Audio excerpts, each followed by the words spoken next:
Hello, this is Harry Paden. I am the host of Paden's Pulpit.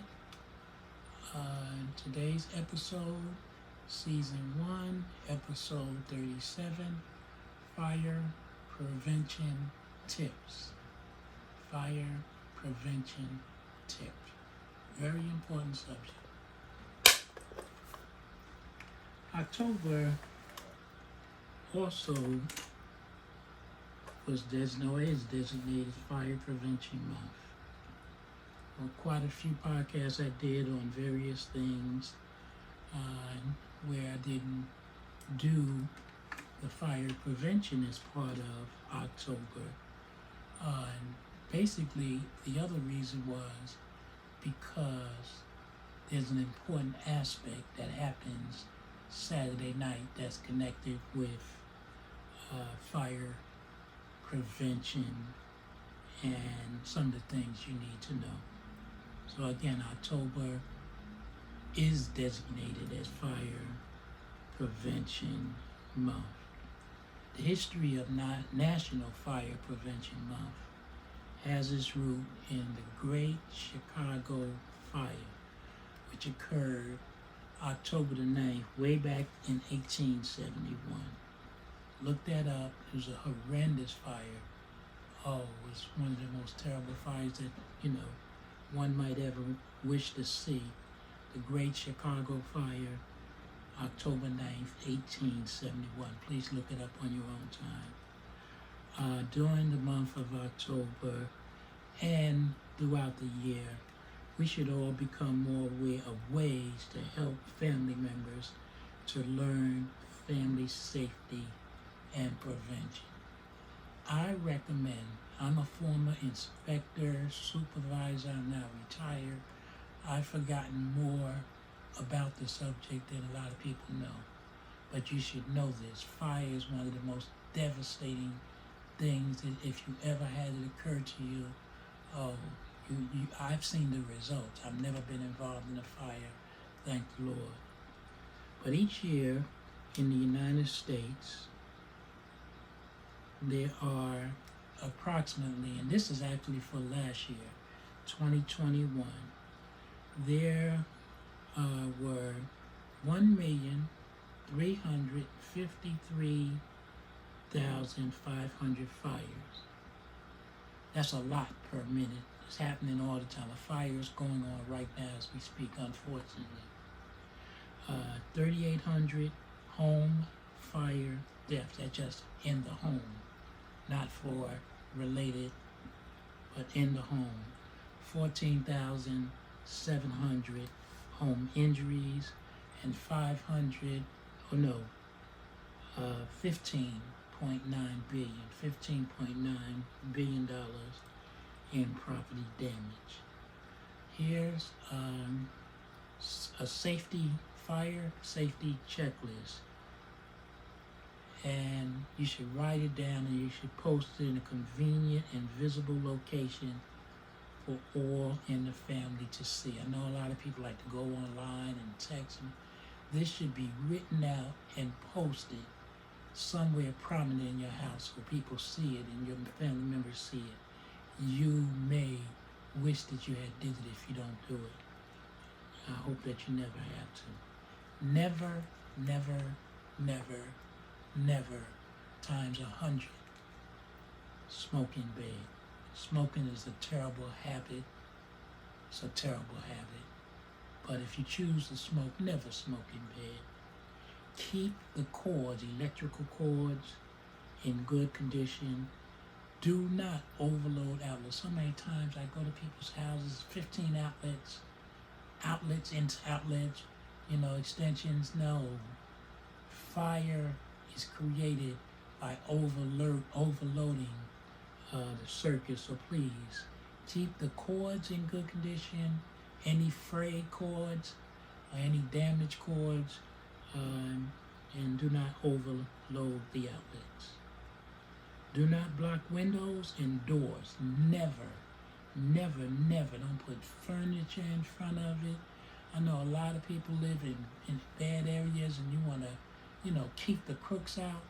Yeah, you want to keep the crooks out, but you don't want to keep yourself in the event of a fire. So do not block or lock doors and windows. They should be able to be opened easily. Do not run cords under rugs. Don't even put them on top. Or don't put them underneath, because when they do become frayed, you can't see that they're frayed. A spark from that cord could cause a fire with that rug. Store lighters and matches out of the reach of children. Very important. Children are by nature curious. If you smoke, reach for your lighter, reach for your matches. Don't put them down until don't you touch it. That's crazy. Clean your range or your oven and vent fan regularly. Another cause of fire. When those vents get clogged, again, it's the causes of fire. Keep flammables. Flammables are anything that can catch fire away from the range, oven, and heating equipment. Hot water heaters, boilers. Never leave a burning candle unattended. I don't even light candles. I have them in case of an emergency, but I don't light candles as to keep the house smelling. I don't light them. I have candles for if the electricity goes out, it's wise to have a candle. Do not allow children to keep candles or incense in their room. Do not. Your daughter, son may like candles, don't let them keep it in the room, please. A major cause of fire. Open flame anywhere is a danger. So don't keep candles anywhere where children can access it, and certainly don't let them keep it in their room. Always, if you're going to use candles, use a stable candle holder made of material that won't catch fire, such as metal, glass, etc. I've seen wooden ones and I don't understand that. Wood and fire is not a good mix. Metal, metal, or glass, use those for candles if you do. Recycle old newspapers. Newspapers are such a kindle for fire. Newspapers catch fire just like that. So even if you have a fire in your house and you have a bunch of newspapers, you're going to get that fire going even more, because your newspaper can't resist fire. So recycle old newspapers. Donate old clothes. Here's another one. Inspect and clean your chimney and flue pipes regularly. Many of you may have to pay someone. It's worth the money. Check those pipes. Check the chimney. Chimney fires are, every year there are chimney fires. Check them, have someone reputable check them, someone with knowledge, so that you can prevent it. This is fire prevention tips. This is a big one, and Lord have mercy, please don't do this. If you are going to store gasoline and other flammable liquids, store them outside of your home or your apartment and only in approved safety containers. Keep them away. Don't store them in the garage. A garage catches fire too. Many garages are attached to the house. I know there may be a reason to store gas and stuff, but that's a flammable liquid. It gets kicked over. Someone lights something, not even a match, just any kind of spark. Please don't keep it, but if you do, please practice safety.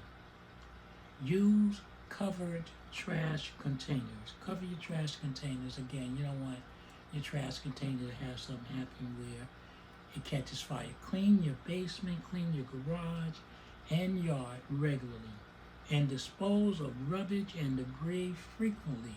Again, when there is a fire, very few things can resist fire. So everything you have, old clothes, rubbish, stuff you mean to take to give away your Salvation Army, all that stuff will catch fire and keep that fire going. Keep power tools and gas mowers clean and in good repair.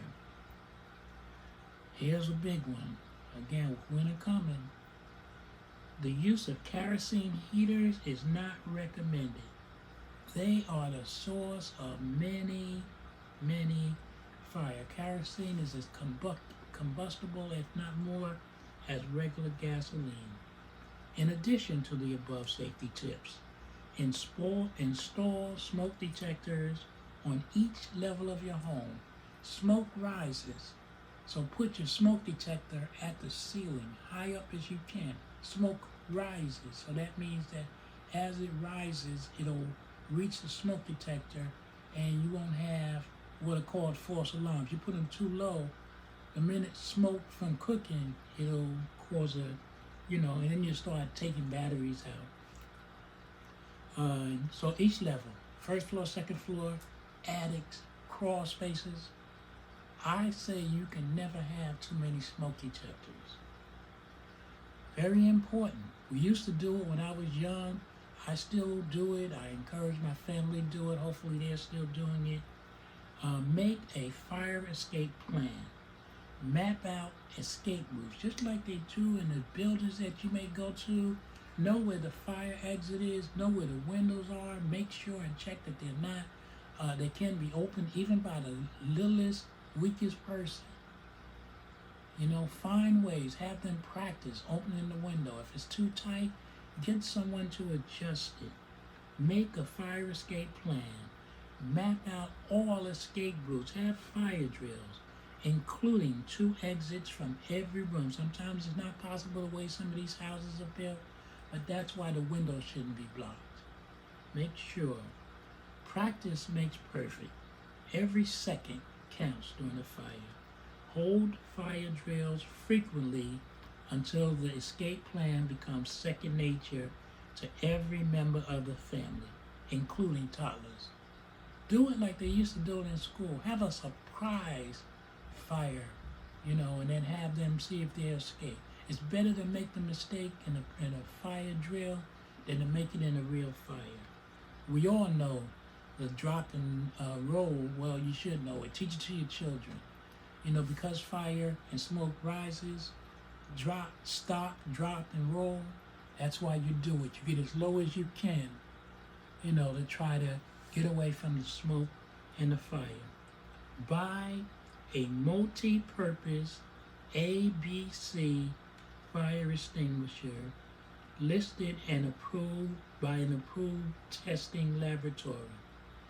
Learn how to use it, keep it handy, locate it near doors and exits, and make sure everyone knows where it is. I'm going to try to do this here. Here's one. This is one that's inside of my place. I have another one that's down here. I may not be able to reach it. This is a smaller one. I keep this one in the bathroom. The bathroom's a little bit smaller. But keep smoke fire extinguishers. Now, in a fire, time is critical. Do not waste time getting dressed. Don't search for pets. I know you love your pets. Don't search for valuables. Just get out. If you have a fire in your home or apartment, once you get out, stay out. Do not go back inside for any reason. That's why a fire escape plan, I'm going to talk about a little bit more. Each person should know where to go. You have to plan it ahead of time. Count, do a head count. It'll be away from the house if you plan it correctly. Don't run back in, because the majority of the time when someone runs back in thinking that someone's not out of the fire, that person's out, and the person that runs back in gets seriously hurt or may die. As part of the fire escape plan, choose a safe meeting place away from the house. Away, okay, we're gonna meet in the front yard. No, if the house is engulfed with flames, the front yard may not be. Hey, we're gonna go 2 doors down. We're gonna go 3 doors down. If 2 doors down, there's a fire, the fire is engaged and we can't get by, we're gonna go 2 doors to the right. Have secondary plans. Have a safe meeting place, and stress how important that in the event of a fire, every family member exit the building and meet at that location so a head count can be taken to assure no one is still in a burning building. This is just so important to have a safe, as part of your fire escape plan, have a safe meeting place. We're going to meet at this location. Stress it over and over and over and over again, especially if you have a big household. You got 5 kids, you want to know all 5 of those kids are there. If they're in the safe meeting place, then you have no reason to try to run back into a dangerous fire. That's firemen's job. They are trained to do it. If you've ever been involved in a fire, well, here's what you do. Turn on your oven. Let it go for about 10-15 minutes. Put on some jewelry. Most of you probably have it. And lean over that fire and see how long it is before that fire starts to feel, make your metal, make that hot. It'll burn right through your skin in the event of a real fire. All this stuff looks cute, but in a fire, this stuff, it will get hot and you will feel it. Your arms and everything will be on fire because of it. Had to rush through it. But another important aspect, carbon monoxide. That's called a silent killer, and it's very simple why it's called. Smoke and fire, you can see and you can smell. You see it. Fire, I see it. Smoke, I smell it. Carbon monoxide is a gas, a poisonous gas that you don't see and you don't smell. You'll be sitting right there. And all of a sudden, you think that maybe I didn't get enough sleep last night because you'll start to drowse off. And if you drowse off, you will be in a state of semi-consciousness where you can't even move your body because these fumes are so dangerous. How you use a carbon monoxide detector. It's separate from the smoke detector. Some are combined. I say get a separate one. It's cute that they have them together. Get a separate carbon monoxide, never too many. Now with them, you don't have to put them up to the ceiling. Put them on the wall because you want them to be able to detect this poisonous gas. Main places near the kitchen, in your basement, near your furnace, near your hot water heaters, because the gases that come from these things are the carbon. So it comes through and it doesn't smell, you don't see it, and if it seeps through and you breathe it, you're going to die. The silent killer. It replaces oxygen, the carbon. It takes oxygen out. We need oxygen. The carbon goes into your body and just replaces the oxygen. So instead of the life-giving oxygen that you should be breathing, you're breathing carbon. It causes the person's body to poison itself by cutting off the oxygen that is needed by organs and cells. Flu-like symptoms are an early indication of low-level CO poison. Also, serious exposure can cause dizziness, mental confusion, severe headaches, fainting, and even death. Carbon monoxide is the leading cause of accidental poisoning deaths in America. Again, install at least one CO, they call it, carbon monoxide detector, near your sleeping area. The reason you put it there is because you want to wake up. If that detector goes off, get out the house. Don't check the batteries, don't do anything. If your carbon monoxide goes out, I don't care if you got a house full of people, particularly if you got a house full of people, or if you're in your underwear, I don't care. If your carbon monoxide detector goes off, get out the house. Get the fresh air. Open up windows if you are able to, but get out the house.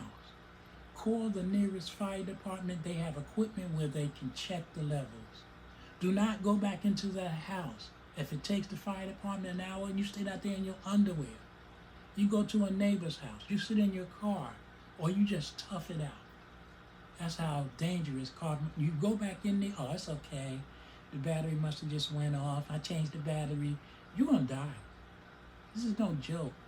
As an inspector, I just cringe at some of the stuff that we don't know. The fire department can measure CO levels, so if you ever have a carbon monoxide detector go off, get out the house. No question, get out the house. Don't say maybe it's a mistake, maybe this, maybe that. Maybe we'll have you dead. Okay, each year, batteries in all smoke and carbon detectors should be changed at the start of daylight saving time in the spring, which is already taking place, and at the end of fall.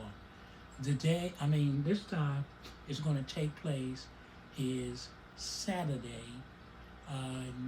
It is the 5th. Whatever Saturday is. Yeah, Saturday the 5th. That night, when daylight savings time, you spring forward, that's what you do, but you fall back. So time is going to go back an hour. Change your batteries and your smoke detectors. I know some of you have bought the newer detectors where they say that the batteries will last a lifetime and all that. That's cute. I like that. That's good. Innovative. But I'm old-fashioned and stupid that I want to be sure. Because what if it don't last a lifetime? Whose life is it? The manufacturers? No, it's your life. Check the batteries. If it says it has a lifetime battery, do your research. Make sure if there are any dangers. Have one that you have to change manually. So in case the one that lasts a lifetime doesn't work. All things made by humans can be defective. Okay, so the daylight savings time goes back Saturday night. Change the batteries in not only your smoke detectors, but your carbon monoxide detectors. Don't wait till Saturday. You may see this on Saturday. Try to do it as close to the date as possible. But change it now. Stop talking, stop gossiping, stop looking at Little House on the Prairie. I know y'all ain't looking at that, whatever that is on. Y'all watching all those stories and stuff, great stories, but your life is more important than those stories. I hope that I've given you some valuable tips. I do seminars on this. And again, I've gone to people's house. Oh, beeping. If your smoke detector's beeping, beep, beep, beep. So not only is it annoying, that's telling you the battery's about to go. Change that battery right away. If your smoke detector is beeping as you listening to this, change that. That's a built-in feature. When the battery beeps, that means it's close to dying. Change the battery. Some of you might have had that in there for a year. I've talked to people on the phone and I've told them, your smoke detector's beeping. I talked to them again, it's still beeping. I'm like, Lord have mercy. But you can only lead a horse to water. You can't make them drink. These are fire tips. Again, I've never been involved in fire, thank the Lord. But I'm also very knowledgeable how not to be in a fire. And I've informed my family, and my family tends to know that I know what I'm talking about. And none of my family has ever been involved in a family that I know of. My immediate family, especially my children. Okay. That's all I can give you in this short venue. Oh, I cringe sometimes when I wake up and I hear the fire and I say, oh man. Oh, I feel so bad because I had the knowledge to possibly stop that fire. If only I could have gotten to them with this information. Well, you have an opportunity. I know some people don't want to watch my podcast because it's me. Again, I can't say nothing. It's your loss. I know what I'm talking about. I don't take it personal. I know I have information and I try to spread it. God gave me this gift. So how dare you not take time and utilize it? To God be the glory. It's a very dear subject to my heart. Again, I've come to the aftermath of fire. And I walk out there and I smell like fire. And I'm only walking through there to assess the damage. I've heard of people dying and all that. I'm not a fire person, so I never walked through and seeing charred bodies. But talk to your firemen or women and let them tell you some of the horrific stories that they see. Some, many, because of negligence. Look at this again. Have your family look at it. Make an escape plan. Change your batteries. Please. To God be the glory.